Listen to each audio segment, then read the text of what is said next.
Today I'd like to talk to you about the musical alphabet and how it relates to the notes on your bass. As we found out in a few lessons, every note that you play will be assigned a letter name from the alphabet. So far we've learned G, D, and C.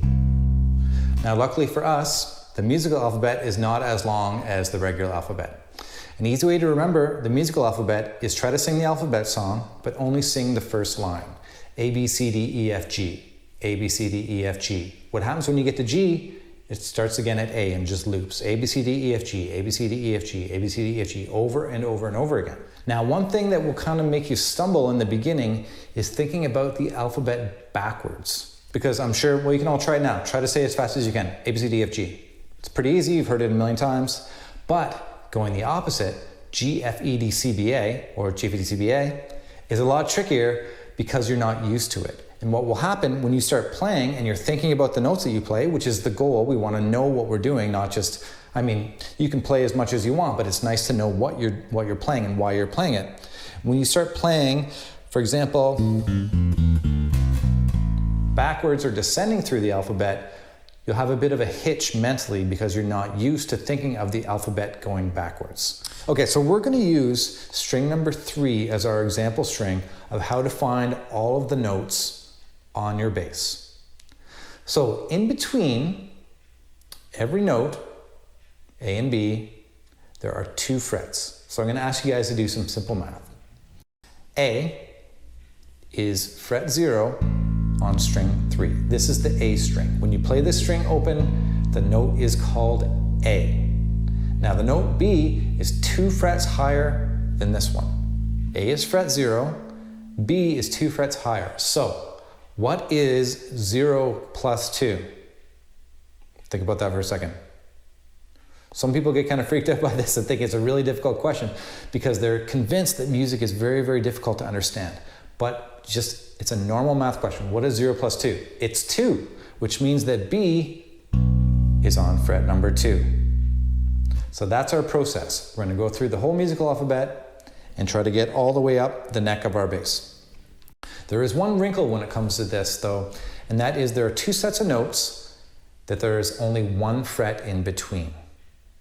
Now, if you look at a piano keyboard, if you can visualize it, or if you have a piano, you notice that there's black keys in between all the white keys, except there's 2 sets of white keys that do not have a black one in between it. And that's the cool thing is that piano and bass or guitar, they're very, very similar. Every fret on a bass equals 1 key on a piano, whether it be black or white. So the 2 sets of notes only have 1 fret in between them is B and C and E and F. Again, only 1 fret in between B and C and E and F. There's all kinds of tricks that you can do to help you remember this. If you try to remember that these 2 notes spell the word B, B-E, maybe that will help you. Maybe you'll find another way to remember it or just straight up memorize it. So let's go through now with that process, remembering that there's only 1 fret between B and C and E and F, and there's 2 frets between all the other notes. And we'll also deal with the frets that we're skipping in a little bit. So here's A, string number 3 open. B is 2 frets higher. 0 plus 2 is 2. Now C is only 1 fret higher. So here's fret number 3. That's the note we learned in our original intro lesson. D is 2 frets higher. E is 2 frets higher. Now here's another of the 1 fret notes. F is only 1 fret higher. G is 2. And then we get to the beginning of the alphabet again. We go to A. Okay, we started on an A. We just played another A. And you'll probably notice that there are 2 dots on the fret we just stopped on. The reason there are 2 dots, well, there's a few reasons, but one of the reasons why there's 2 dots on here is this is the same note name as the open string. This is an A, this is an A. A, B, C, D, E, F, G, A. These notes are 8 apart, and that's referred to as an octave. Octa means 8. Octopus, octagon, 8. So here's an A, and here's an A an octave higher. Now another cool thing about this is this 12th fret is actually the middle point of the string if you are measuring from where it vibrates, which is the nut and the bridge. So if you go down to the middle, you'll find fret 12 is the middle of the string. Now, another good thing about this is once you get here, all the notes start repeating. So this is equivalent to the open string. We just said that. Now we found out B was on fret 2.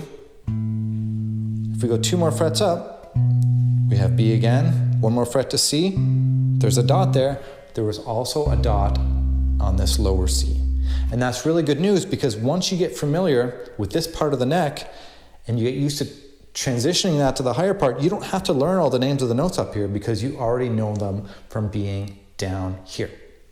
So we're going to do that one more time. We're going to go up to 12 and then we're going to go backwards. Now you could repeat this process on all the strings, but the reason I chose this one because it starts on A, which is the first letter of the alphabet. So let's go through. So we have open A, 2 frets to B, 1 fret to C, 2 frets to D, 2 frets to E, 1 to F, 2 to G, and then 2 more to A. Now I'm not going to continue on. We'll deal with this another time because to be honest, most of your bass playing will be done down in this part of the neck. That's where we're playing bass. We have the low notes, we have the bass notes. But now we're going to do what I mentioned before, which is going backwards, thinking backwards. So we're going to start on that A, the octave, on the 12th fret, the double dot. We're going to play A. Now, it's going to take a little bit of getting used to remembering which ones have 2 frets in between them when you're going backwards. But we have A, G is 2 frets, F is 2 frets. Okay, between E and F, we have 1 fret. So E is 1 fret lower, D is 2 frets lower, C is 2 frets, B is 1 fret, and then A is 2 frets. All right, now don't worry about memorizing all of that stuff right away. Just make it a small part of your practice routine. It doesn't have to take hours doing it. I know a lot of this seems like it's a lot of information to deal with, and you don't have to learn it all at once. It's just over time you're building up, building up. Okay, so that is string number 3. That is the A string. So we're going to look at now what are in between these notes, and we're going to look at what is in between a C and a D. Okay, so C was on fret 3, D was on fret 5, but what's this note in the middle between C and D? On the piano, that would be a black key. Now for us, we're going to call it one of 2 things. We're going to call it either a sharp, which looks like a number sign or a hashtag, or a flat, which looks like a lowercase b. So when you make something sharp, which is the number sign or the hashtag, you move it 1 fret higher in pitch, or 1 fret this way. So here's C. Now I'm going to move 1 fret higher to C sharp. Okay, and that's the same for anything. I could play an F. If I want to play an F sharp, all I have to do is move it 1 fret towards my right hand, 1 fret higher in pitch. Now let's go to our D. All right, which is on fret 5. The opposite of a flat, the opposite of a sharp is a flat. And you can remember this because when you flatten something, you're making it lower, you're squishing it down. So if you want to flatten something, you move it 1 fret lower or 1 fret towards the head of your bass.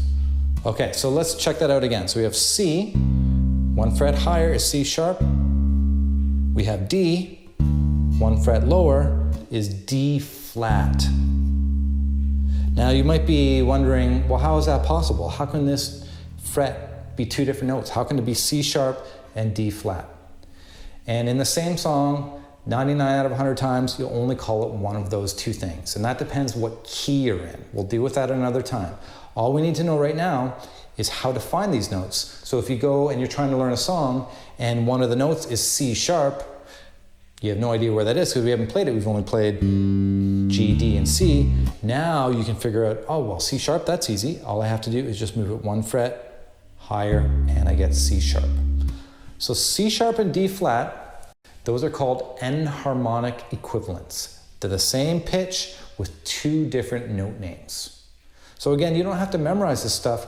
It's just good to be able to figure it out when you need to figure it out, because we want to apply this to songs. Again, not just do exercises. Try to use this in a musical way. So hopefully that's not quite as intimidating as it might have seemed at the beginning of the lesson. Most of this stuff, once you have it explained to you, is actually pretty simple. It's just getting it explained to you in the first place is the tricky part. So do a little bit of this every day. Try it on some different strings. And before you know it, you'll know all the notes on your bass. Thanks a lot and have fun.